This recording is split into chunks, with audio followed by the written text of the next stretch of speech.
000 personnes parce que je suis à Poupée des Rails. Et ce soir, ça va être le feu. Regarde, ils sont là. Ils sont pas encore arrivés, mais ce soir, ça va envoyer. En tout cas, bienvenue à mon... Que sont-ils devenus? Chacha! Dans quelques minutes, nous verrons l'immense délire du festival Poupée des Rails en Vendée, où Vincent a déchaîné plus de 30 000 personnes. Mais avant tout ça, Vincent a eu 1000 vies. J'ai fait 8 ans au Gabon, j'étais torréfacteur de café. Je me déplaçais quand en petite locomotive avec un sombrero et je faisais tin, tin, tin, tin, tin. C'était ça mes journées. Puis retour en France où Vincent Piguet se retrouve premier dans un concours de circonstances. Je réponds à une annonce dans le journal qui met concours d'humoriste. Et j'y vais au bluff. J'ai appelé, il dit bah alors venez passer les présélections. Donc j'ai raccroché, il dit maintenant il faut que j'écrive un sketch. Derrière, j'ai une fête de famille, les 70 ans de la cousine de ma maman. Et cette brave dame veut lancer une chenille. Elle se casse la figure, elle se pète le poignet et elle part aux urgences. Je me suis dit, mais en fait, c'est hyper dangereux, c'est un truc, faut pas le prendre à la légère. Et j'ai écrit mon premier sketch qui est le chenilliste, qui est le gars qui donne des cours de chenille. Ciel, droite, gauche. Double flip-flap, double flip-flap, attention derrière, fina. Et c'est comme ça que j'ai commencé ma carrière d'humoriste. Pendant 10 ans, Vincent se produit dans des seuls en scène et également dans des pièces de théâtre déjà bien déjantées dont les hommes se cachent pour mentir. Et parmi ces casquettes, celle de la version théâtre des Full Monty avec Clara Morgan. Et donc on faisait un striptease et j'aimais beaucoup cette comédie sociale et je dis j'aimerais bien faire ça avec mon histoire de chenille. Ça peut être cool que des gars s'aperçoivent que ça leur fait du bien de danser la chenille. J'ai vraiment monté l'école de chenille. Et bien sûr, personne ne venait. Pourtant, je faisais des flyers, cours de chenille synchronisés. J'avais un site. Je suis fier que vous soyez venus au premier cours de chenille de France. On va dire, on y était, on est les pionniers. Ce sera une discipline olympique. Finalement, persévérant et persuadé du potentiel du reboot de la fameuse chenille, l'idée de Vincent va recevoir un premier coup de projecteur avec une invitation à la fameuse braderie de Lille. L'idée, établir le record de la plus grande chenille. Il y aura des huissiers. Il ne faut pas avoir d'objet de valeur sur vous. Car il peut y avoir des saisies. Voilà, c'est tout ce que j'ai à vous dire.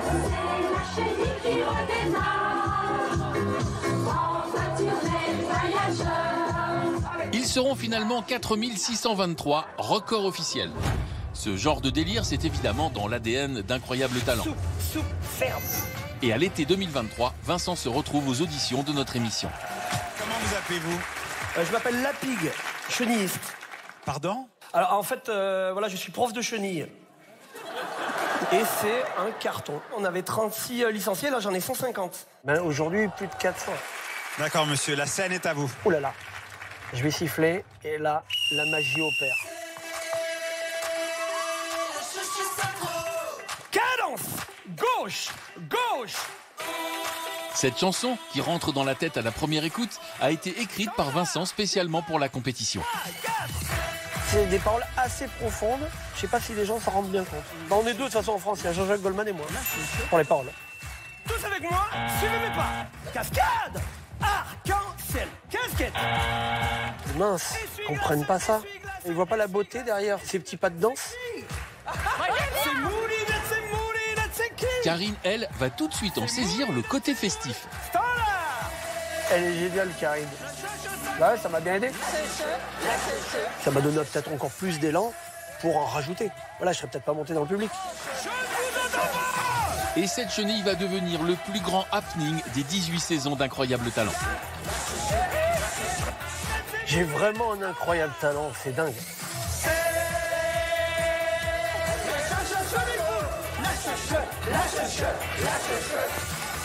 Merci!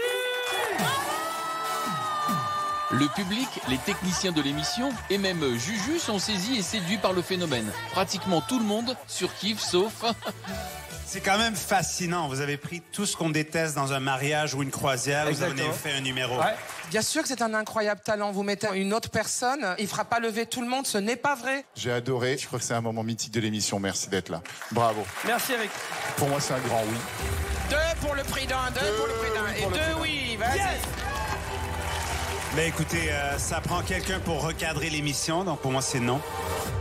Et là, c'est Hélène qui va faire la différence.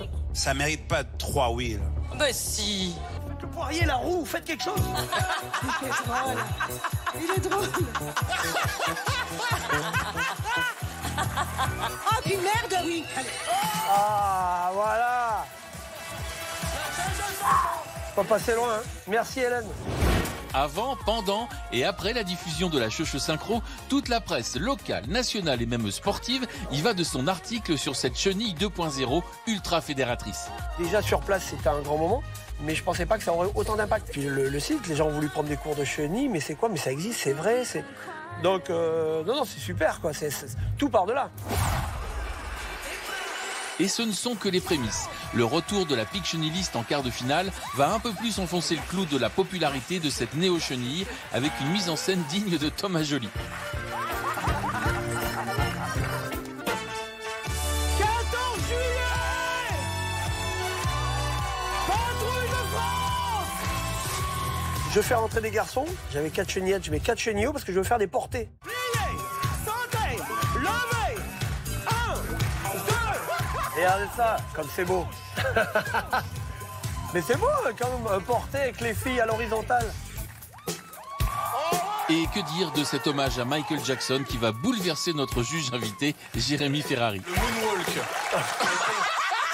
catastrophique. C'est le pire moonwalk de l'histoire des moonwalks ratés. Moi, je trouve tout ça est très beau, mais c'est comme une étoile filante. Il faut que ça s'arrête à un moment donné. Le jury sera divisé, mais Vincent ira tout de même jusqu'à la délibération. Il pensera même un moment... Si, car pour la première fois, un candidat éliminé fera le tableau d'ouverture de la finale.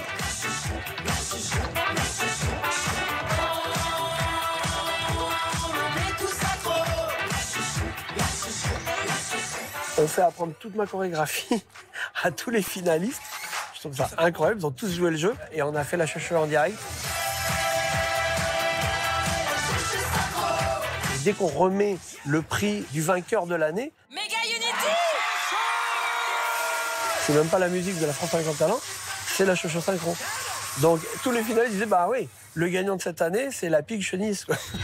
Effectivement, car la pique-chenilliste recevra le Golden Loser 2023 de sa continue et il lui sera remis par son plus fervent supporter. Regardez comme il est heureux, les amis, notre Samy. Il est très content de remettre le Golden Loser à la pique-chenilliste. Il a même décidé de faire une chenille pour vous ce soir. Allez, on a eu Samy, les amis. Et là, depuis, Sugar, il n'arrête pas. Il le dit pas. Mais en famille, chez lui, quand les volets sont clos, je peux dire que ça chenille là-bas à Québec. Et pas que. Dans les EHPAD de France, dans les stations de sport d'hiver, les hôpitaux en version flamenco, tamouré ou radar, entre autres. Il y a eu tellement de choses originales, c'était fabuleux, quoi. Depuis, les cours de Cheucheux ne désemplissent plus. La chanson devient un clip viral. Vincent prend même les traits d'une marionnette pour une pub supportant les Bleus à l'Euro. En demi-finale, après ils n'ont pas très bien joué. Et là, j'y suis pour rien, moi.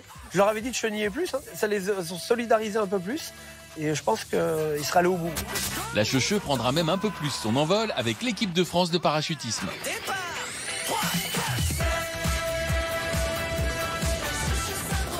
J'avais jamais sauté.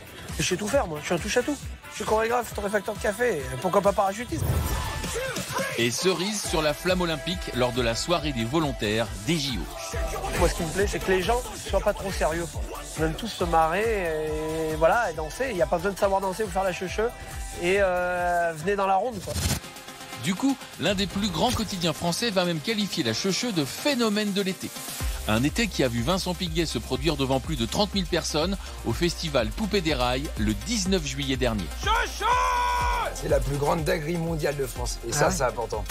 Une dinguerie qui invite chaque année en Vendée les artistes les plus variés et les plus décalés. En 2024, ça allait de Chantal Goya à Fatal Bazooka. Et qui dit décalé implique forcément pour Thomas Mindron d'avoir un œil sur Incroyable Talent. Dès qu'il y a un cas comme ça, qui passe à la télé, je reçois énormément de messages qui disent « Il le faut à Poupée des Rails, il le faut à Poupée des Rails. » Et là, ce soir, il y aura 30 000 personnes déguisées, c'est ça? Exactement. Dans le public, je prends le pari qu'on en ait peut-être 200-300 qui soient déguisés. Ah, il y aura la pigue. Ah, il y aura des chouchous. Ah, il y en aura.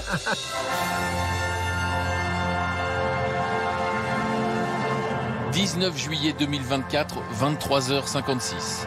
Vincent fait modestement son entrée sur scène en cap sur Ainsi parlait Zarathustra de Richard Strauss.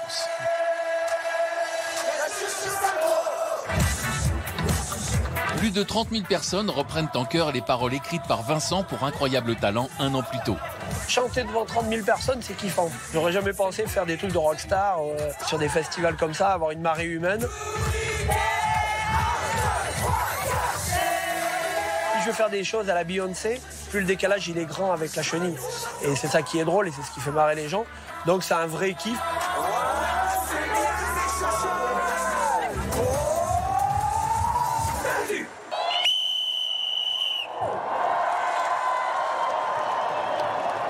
La première fois qu'on fait une chenille, il y a 30 000 personnes. Vous êtes comme ça, les amis. Mais Vincent n'est pas le seul Golden Loser, ça continue, à avoir atomisé Poupée des Rails cette année.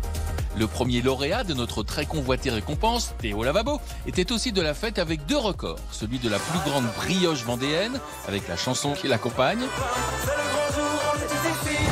Et son autre record, ce fut la plus grande chipolata du monde, d'après la chanson qui fut aussi créée pour Incroyable Talent en 2020.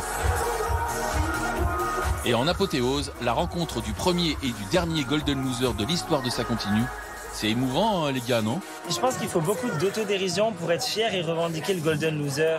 Quand on est capable de l'assumer, de le revendiquer, je pense qu'il y a une belle carrière de conneries qui nous attend derrière. Et t'en es la preuve aussi, franchement. Tu l'as accueilli avec amour, avec passion. Tu l'as peut-être mis sur ton étagère, sur ta table. Elle est sur mon étagère. Ouais, voilà. Et tous les soirs, quand on se couche, on voit ce Golden Loser et on se dit waouh, il fallait la voir quand même. En ce qui concerne Vincent, 2024 l'aura également vu collaborer au retour du Juste Prix sur M6. Eh bien voilà nos 4 premiers candidats et on leur souhaite une bonne chance. Le troublion de l'émission qui est dans le public. Je suis comme un poisson dans l'eau là-bas, c'est super quoi. Et Vincent a même des projets de fiction. Je suis en train d'écrire une série sur la chenille, sur les 4 étapes de la métamorphose. Puisque c'est quelqu'un qui va devenir papillon, quoi. Il va être dépassé par la chenille, et bon, c'est un peu ce qui m'arrive. Donc la réalité a rattrapé la fiction, mais la fiction sera mieux. Et tout ça un peu grâce à Incroyable Talent quand même. Il faut avoir du talent pour passer dans cette émission-là. Et c'est un booster terrible. C'est l'étincelle, c'est le déclencheur, et puis c'est ce qui met sur les rails de la réussite, quoi. Moi, maintenant, ma vie a changé. Et bien avant Incroyable Talent, il y a eu, ne l'oublions pas, la fameuse chenille de la bande à Basile. Alors pour finir, un petit cadeau de la part de Ça Continue pour lui rendre grâce. Dis donc. Oh putain, c'est la partoche. C'est en anglais en plus. Put your 2 feet like a duck. Caterpillar, start again. Oh putain, c'est super. Merci. Hein. Je suis ému, je suis émouvé. La France a un incroyable talent, ça continue. Karine, tu as, ça y est, donné ton Golden Buzzer. Est-ce que tu peux nous en parler un petit peu? Alors au départ, c'était Romain qui était danseur et qui avait ébloui la France Incroyable Talent parce